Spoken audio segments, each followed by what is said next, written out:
Maybe that's a good thing. Mm-hmm. In the future, though, I mean, in the next segment.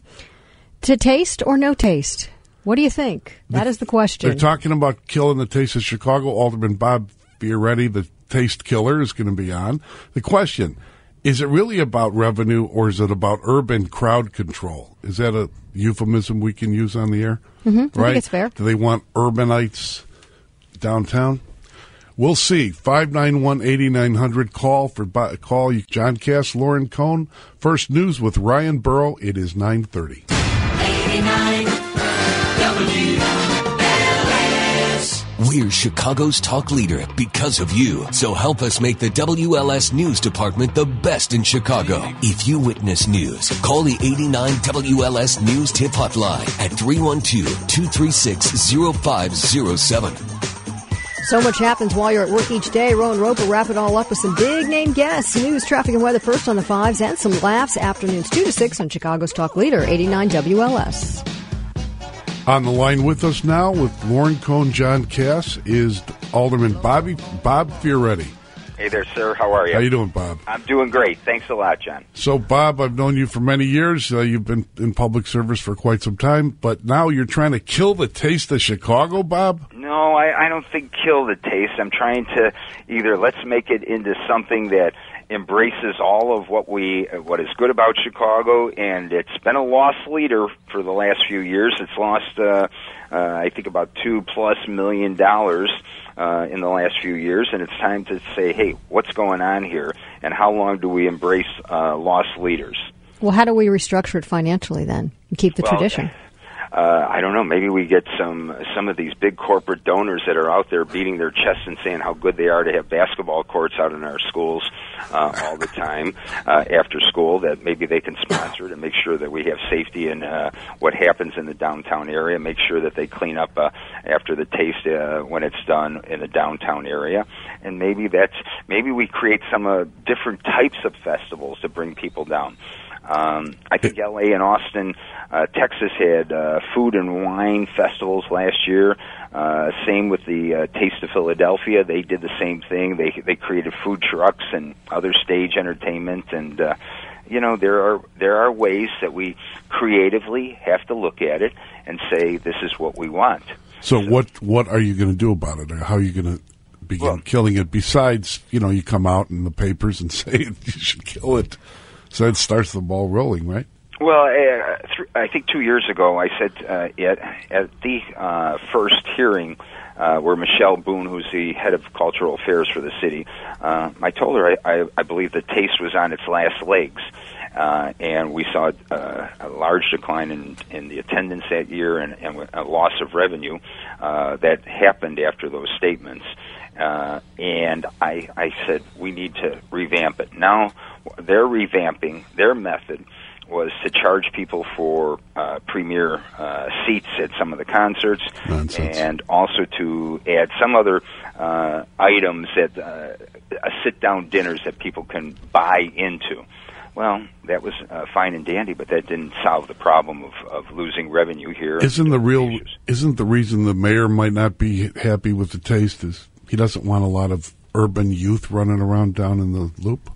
Well, I mean, let's get to the real, Sorry, I've only been a political writer for, 700 years? Well, so let's get to the real thing. And at the same time, I've wanted to bring all the kids downtown, bring them up to our cultural events, bring them out to our museums, and it does bring people into the Loop. But at what cost and what price now? So you're not answering my question. Doesn't the mayor want to end the taste because he doesn't want, what's the euphemism for radio? Urban youth? Well, I don't know, You don't know what I'm saying? Of course you do. I hear what you're saying. We've been friends a long time. We've got to take a hard look at what we're doing here. And I think it's time to have a hearing on it, see what the business community wants on this. And I would ask any businessman who's out there that says, "Oh yeah, I want to keep doing this. But how many years do you lose money? Do you keep continually losing money before you have to close up your business or you have to rebrand your business?" Very good point, because somebody has to pay for it, right, Bob? Absolutely. And it can't be the who's paying for it? The people of the city of Chicago, and whether the kids are coming from the suburbs or wherever.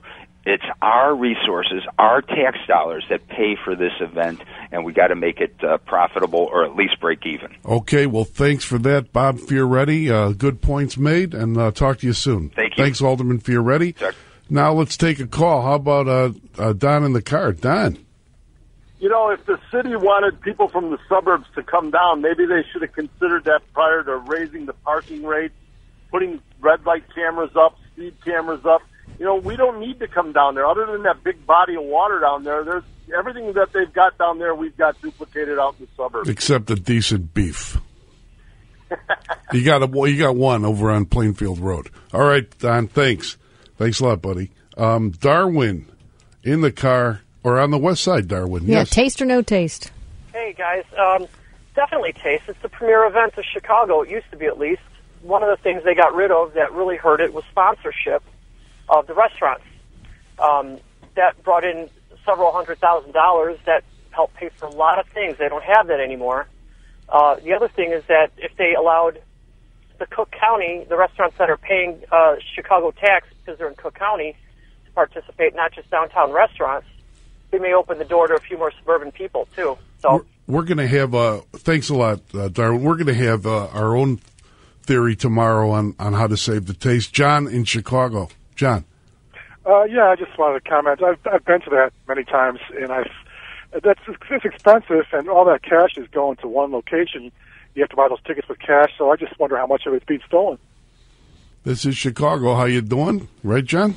Right, exactly, yeah. It's like copper wire, that cash. Well, you know, the thing about the taste is it's Thanks, not just John. people in our area. I have people, whenever I've traveled, who've said, I'd love to come to Chicago, and I'd love to come to the Taste of Chicago. Yeah, well, why not save it by having the Bake of Chicago? There you go. We have, like, pot smoking and brownies. There you go. And then everything's with cash. We'll pay with Rom bucks or something. We'll have a lot of people down there, don't worry, right? I'm not advocating bad things. I'm just saying. If you did that, you would have a lot of, right? Yeah. Right? Taste or no taste? Taste or no taste? I wonder what Jim in the too. car has to say. Is Jim in the car ready to talk to us? Jim, you got 10 seconds, Jim. Hello, this is Jim from Wheaton. Okay, Jim, you got 10 seconds. All right, John, I don't go to Taste of Chicago anymore. I go to Summerfest because even with the admission charge, it is much less. You like those bratwursts. I love you, Jim. Thanks. John Cass, Lauren Cohn. Listen, we're going to come back with Marianne Ahern from Rome. We love her, and she's been helping us out.